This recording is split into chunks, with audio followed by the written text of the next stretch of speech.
जय हिंद साथियों, कैसे हैं आप सभी। उम्मीद है आप सभी स्वस्थ होंगे और बहुत ही अच्छे से अपने एग्जाम्स की तैयारी कर रहे होंगे। मैं नेहा स्वागत करती हूँ आप सभी का आपके अपने परिवार लक्ष्यवादी में।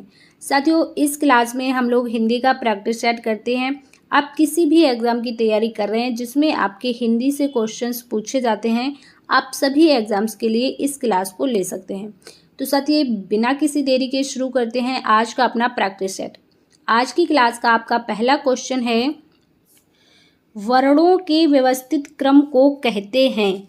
वर्णों के व्यवस्थित क्रम को क्या कहते हैं ये आपको बताना है। वाक्य कहेंगे, भाषा कहेंगे, वर्णमाला कहेंगे या फिर पद कहेंगे। तो वर्णमाला की जो परिभाषा होती है क्या होती है कि वर्णमाला की परिभाषा रहेगी आपकी, वर्णों के व्यवस्थित क्रम को ही क्या कहा जाता है, वर्णमाला कहा जाता है। ऑप्शन नंबर सी वाले विद्यार्थी यहाँ पर सही हो जाएंगे। अगला जो क्वेश्चन है आपका, निम्न में से शुद्ध वर्तनी वाला शब्द है। शुद्ध वर्तनी वाला शब्द आपको बताना है, क्या हो जाएगा। देखिए, शुद्ध वर्तनी के जो शब्द आते हैं आपके एग्जाम में, एक दो क्वेश्चन यहाँ से जरूर आते हैं, तो आप बहुत अच्छे से ये वर्तनी शुद्ध वाला जो है अपना क्लियर कर लेंगे चैप्टर। ठीक है, तो देखिए, निरोग, निरोग इस तरह से नहीं लिखा जाता है। निरोग आपका इस तरह से नहीं लिखा जाता है, बल्कि इस तरह से लिखा जाएगा, निरोग। राइट, इस तरह से निरोग लिखा जाता है। बाकी विहंगम आपके क्वेश्चन का बिल्कुल सही आंसर है ऑप्शन नंबर बी। कोमलांगिनी इस तरह से नहीं लिखा जाएगा, कोमलांगिनी इस तरह से नहीं लिखा जाएगा, बल्कि इसकी जो शुद्ध वर्तनी होती है वो ये होती है, कोमलांगी। ये इसकी शुद्ध वर्तनी होती है। राइट, तो अगला क्वेश्चन है आपका,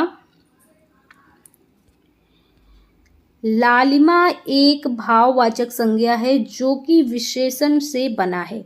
लालिमा क्या है, ये एक भाववाचक संज्ञा है। लालिमा शब्द जो विशेषण से बना है। अब बताइए किस विशेषण से भाववाचक संज्ञा लालिमा बना है। आप सभी को पता है कि भाववाचक संज्ञा विशेषण से भी बन सकती है, आपकी जातिवाचक संज्ञा से भी बन सकती है ना। तो बताइए किस शब्द से बनी है। लाल से बनी है, कालिमा से बनी है, लालपन से बनी है या फिर लाला से बनी है। तो देखिए, कालिमा खुद ही एक भाववाचक संज्ञा है। कालिमा भी आपकी भाववाचक संज्ञा है जो कि आपका काला विशेषण से बनी है। ठीक, इसी तरह आपका लालपन, लालपन तो कोई वो नहीं होता है, शब्द नहीं होता है ना। तो जो लालिमा भाववाचक संज्ञा है ये आपकी लाल से बनी है। लाल क्या होता है, लाल, हरा, नीला, पीला, ये सारे कलर के जो रंग होते हैं, कलर होते हैं, ये सारे विशेषण होते हैं। जैसे आपसे कहा जाए काला घोड़ा, है ना, घोड़ा काला है तो घोड़े की क्या विशेषता है कि वो काला है। घोड़ा लाल है तो घोड़े की क्या विशेषता है कि वो लाल है। तो ये कलर होते हैं, ये सारे आपके विशेषण होते हैं, और लाल ही विशेषण से लालिमा आपकी भाववाचक संज्ञा बन जाती है। तो ऑप्शन नंबर ए आपके क्वेश्चन का बिल्कुल सही आंसर हो जाता है। राइट, अगला क्वेश्चन है आपका, सर्वनाम की दृष्टि से निम्न में से असंगत युग्म है। असंगत आपको बताना है। तो देखिए, पुरुषवाचक सर्वनाम में कौन कौन से शब्द आते हैं, संबंधवाचक में क्या आएंगे, अनिश्चयवाचक में क्या आएंगे और निश्चयवाचक में क्या आएंगे, ये आपको बताना है। पुरुषवाचक सर्वनाम, देखिए पुरुषवाचक सर्वनाम के तीन भेद होते हैं। एक आपका प्रथम पुरुष, मध्यम पुरुष और उत्तम पुरुष, है ना। मध्यम पुरुष, अन्य पुरुष और उत्तम पुरुष, ये आपके तीन भेद होते हैं पुरुषवाचक सर्वनाम में, जिसमें तू आपका मध्यम पुरुष के लिए आता है, आप भी मध्यम पुरुष के लिए आता है। संबंधवाचक सर्वनाम जो, सो, बिल्कुल संबंधवाचक सर्वनाम के ये शब्द हैं जो और सो। अनिश्चयवाचक में क्या, कौन, क्या, कौन आया है, क्या लाया है। इसमें कुछ अनिश्चितता दिख रही है या फिर कुछ आपको प्रश्न जैसा महसूस हो रहा है। कौन आया, क्या लाया, यहाँ पर आपको अनिश्चय ज़्यादा दिख रहा है या फिर प्रश्न ज़्यादा दिख रहा है? तो बिल्कुल यहाँ पर आपका ये जो शब्द हैं ये आपके प्रश्नवाचक सर्वनाम के हैं। किसके? प्रश्नवाचक सर्वनाम के। अनिश्चयवाचक सर्वनाम के जो शब्द रहेंगे वो रहेंगे कोई, कोई और कुछ। ये आपके अनिश्चयवाचक सर्वनाम के शब्द आते हैं। निश्चयवाचक में यह चीज़ मेरी है, वह चीज़ मेरी है, बिल्कुल निश्चित हो जाता है कि यह पेन मेरा है, राइट। तो आपके क्वेश्चन का ऑप्शन नंबर सी यहाँ पर सही हो जाएगा। अगला क्वेश्चन है आपका, उच्चतम विशेषण की कौन सी अवस्था है? आपको बताना है उच्चतम विशेषण की कौन सी अवस्था है। देखिए विशेषण की 3 अवस्थाएं होती हैं, एक मूल अवस्था, एक आपकी उत्तरावस्था और थर्ड आपकी उत्तम अवस्था। मूल अवस्था जैसे आपसे बता दिया जाए कि वह लड़का अच्छा है, ठीक है, लड़का अच्छा है, सिंपल सा, ये उसकी मूल अवस्था है। वह लड़का दूसरे लड़कों से अच्छा है, यहाँ पर आपका उत्तरावस्था आ जाएगी। और अगर आपसे कह दिया जाए कि वह लड़का सबसे अच्छा है, सबसे उत्तम है, तो वहाँ पर आपकी उत्तमा अवस्था आ जाएगी। जैसे ये उच्चतम है तो यह इसमें आपकी विशेषण की अवस्था हो जाएगी उत्तमा अवस्था। यहीं पर अगर शब्द दिया होता उच्च, उच्च है, निम्न, उच्च, तो उच्च जो शब्द है ये मूल अवस्था का है। और अगर इसका उत्तरावस्था बनाना होगा तो उच्चतर बनेगा। क्या? उच्चतर। ये आपका उत्तरावस्था में आ जाएगा। जो उच्चतम है ये आपका उत्तमावस्था के अंतर्गत आएगा, यानी कि उत्तमावस्था है इसमें, राइट। अगला क्वेश्चन है आपका, आदमियों को भेड़ बकरी की तरह हाँकने का जमाना अब नहीं रहा। कोष्ठक में दिए गए शब्दों का वचन बदलिए। कोष्ठक में जो शब्द दिए हैं भेड़ और बकरी, इनका जो है आपका वचन बदलना है। आदमियों को भेड़ बकरी की तरह हाँकने का जमाना नहीं रहा। देखिए जब भेड़ बकरी लिखा है तो यहाँ पर इसको, ये वाक्य आपका शुद्ध नहीं होगा, इसका वचन बदलेंगे तभी वाक्य शुद्ध बनेगा। अब क्या भेड़ों बकरियां, आदमियों को भेड़ों बकरियां की तरह हाँकने का बिल्कुल नहीं बन रहा। आदमियों को भेड़ें बकरियों की तरह हाँकने का जमाना नहीं रहा, बिल्कुल ये भी गलत। आदमियों को भेड़ बकरियों की तरह हाँकने का जमाना अब नहीं रहा। ऑप्शन नंबर सी आपके बिल्कुल सही आंसर हो जाएगा। जहाँ पर आपको 2 शब्द दिए होंगे तो वहाँ पर आप पहले वाले का वचन नहीं बदलेंगे, सेम रहेगा, और जो सेकंड शब्द रहेगा वो आपका बहुवचन में बन जाएगा। जैसे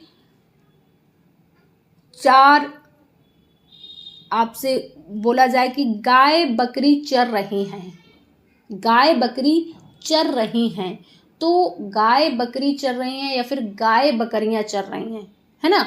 तो वहाँ पर जो शुद्ध शब्द बनेगा, जो आपका शुद्ध वाक्य बनेगा, गाय और बकरियां चर रही हैं, ना कि गायें बकरियां चर रही हैं, है ना। तो यहाँ पर आपका ऑप्शन नंबर सी बिल्कुल सही आंसर हो जाएगा। अगला क्वेश्चन है आपका, पार्टी में बड़े बड़े लोग आ रहे थे, वाक्य का काल पहचानिए। भाई किसी की पार्टी रही होगी तो वहाँ पर क्या थे, बड़े बड़े लोग आ रहे थे, आ रहे थे। अब आपको बताना है इसमें कौन सा काल है, अपूर्ण वर्तमान है, सामान्य वर्तमान है, अपूर्ण भूतकाल है, या फिर सामान्य भविष्यकाल है। देखिए अपूर्ण वर्तमान कैसे होता, जब ये कहता कि आ रहे हैं, रहे हैं, तो ये अपूर्ण वर्तमान होता। सामान्य वर्तमान कब होता, सामान्य वर्तमान होता कि पार्टी में बड़े बड़े लोग आए हैं, है ना। सामान्य वर्तमान काल कब होता, जब ये कहता कि पार्टी में बड़े बड़े लोग आए हैं। अब ये कह रहा आ रहे थे, यानी कि भूतकाल की बात हो रही है। अब आ रहे थे, अब मुझे क्या पता आ चुके या अभी भी आ रहे हैं, तो पूरा नहीं कहा जा सकता, यानी कि अपूर्ण भूतकाल, अपूर्ण भूतकाल की बात हो रही है। सामान्य भविष्यकाल का ये वाक्य कैसे बनेगा कि पार्टी में बड़े बड़े लोग आएंगे या फिर जाएंगे, तो सामान्य भविष्यकाल हो जाता, राइट। अगला क्वेश्चन है आपका, मेरे घर से उसका घर 10 किलोमीटर दूर है। वाक्य में कारक पहचानिए। मेरे घर से उसका घर 10 किलोमीटर दूर है, इस वाक्य में कारक बताइए कौन सा है। करण कारक है, संप्रदान कारक है, अपादान कारक है या फिर संबंध कारक है। देखिए, घर से घर की दूरी बताई जा रही है, और जहाँ पर दूरी अलगाव का भाव होता है, दूरी का भाव होता है, वहाँ पर कौन सा कारक होता है, वहाँ पर आपका अपादान कारक होता है। कौन सा होता है, अपादान कारक। जैसे पेड़ से पत्ते गिरते हैं, हिमालय से गंगा निकलती है, छत से बिल्ली कूदती है, उसी तरह घर से घर की दूरी यानी कि अपादान कारक। ऑप्शन नंबर सी यहाँ पर आपके क्वेश्चन का सही आंसर हो जाएगा। अगला क्वेश्चन है आपका, निम्नलिखित में से कौन सा शब्द तत्सम है। आपको तत्सम बताना है। मोती, धरती, तिनका, गोपाल। तो देखिए, ये तीनों ही शब्द कैसे हैं, तद्भव हैं। गोपाल आपके क्वेश्चन का सही आंसर हो जाएगा। गोपाल तत्सम है, और जो इसका तद्भव बनेगा वो बनेगा आपका क्या, ग्वाला। इसका जो तद्भव बनेगा ग्वाला बनेगा, राइट। तिनका का जो तत्सम बनेगा वो बनेगा तृण। तिनका का तत्सम तृण होता है। धरती का तत्सम धरित्री होता है। नोट कर लिया कीजिए ये चीजें। मोती का जो तत्सम होता है मौक्तिक होता है। इधर लिख देते हैं मौक्तिक। मोती का जो तत्सम होता है मौक्तिक होता है, राइट। अगला क्वेश्चन है आपका, निम्नलिखित में से शाश्वत और शब्दों के क्रमशः सही विलोम शब्दों का चयन कीजिए। शाश्वत और कौटिल्य था यहाँ पर, शाश्वत और कौटिल्य ये था। इनके आपको विलोम शब्द पहचानना है। तो देखिए, मूक और वाचाल ये तो खुद ही एक दूसरे के विलोम लिखे हुए हैं, ठीक। आर्जव और क्षणिक, शाश्वत का जो विलोम होता है आप सभी को पता है क्षणिक होता है, लेकिन यहाँ तो शाश्वत पहले है तो क्षणिक पहले होना चाहिए। तो बिल्कुल ऑप्शन नंबर सी में शाश्वत का जो विलोम होगा क्षणिक होगा, और कौटिल्य का जो विलोम होता है आर्जव होता है। तो ऑप्शन नंबर सी आपके क्वेश्चन का बिल्कुल सही आंसर हो जाएगा, ऑप्शन नंबर सी, राइट। अगला क्वेश्चन है आपका, मदन, मनोज और मनसिज यह शब्द निम्नलिखित में से किसके पर्यायवाची हैं। मदन, मनोज, मनसिज, पुष्प, धनवा, है ना। तो ये सारे जो पर्यायवाची होते हैं आपके किसके होते हैं, कामदेव के। ऑप्शन नंबर डी आपके क्वेश्चन का बिल्कुल सही आंसर हो जाएगा। यशराज, यशराज नहीं, यहाँ पर यक्षराज। यक्षराज किसका होता है, तो ये आपका कुबेर का पर्यायवाची होता है, यक्षराज कुबेर का। वंशीधर किसका पर्यायवाची होता है, वंशीधर, गिरधर, मुरारी ये भगवान कृष्ण के होते हैं। गौरी सुत यानी कि गौरी माता के सुत कौन है, गणेश जी। लंबोदर जिन्हें कहते हैं, विनायक कहते हैं, गौरी सुत, राइट। तो साथियों, ये था हमारा आज का हिंदी का प्रैक्टिस सेट। आज की क्लास में आपने कितने क्वेश्चन सही कर पाए हैं कमेंट बॉक्स में अवश्य बताइए। क्लास आपको कैसी लगती है ये भी बता दिया कीजिए। तो साथियों, यदि आपको क्लास पसंद आई हो तो क्लास को ज़्यादा से ज़्यादा लाइक और शेयर कीजिए। चैनल पर नए हैं तो चैनल को सब्सक्राइब कर लीजिए। हम मिलेंगे आपसे नेक्स्ट क्लास में। सब तक के लिए स्वस्थ रहिए और अच्छे से अपनी तैयारी करते रहिए। जय हिंद साथियों।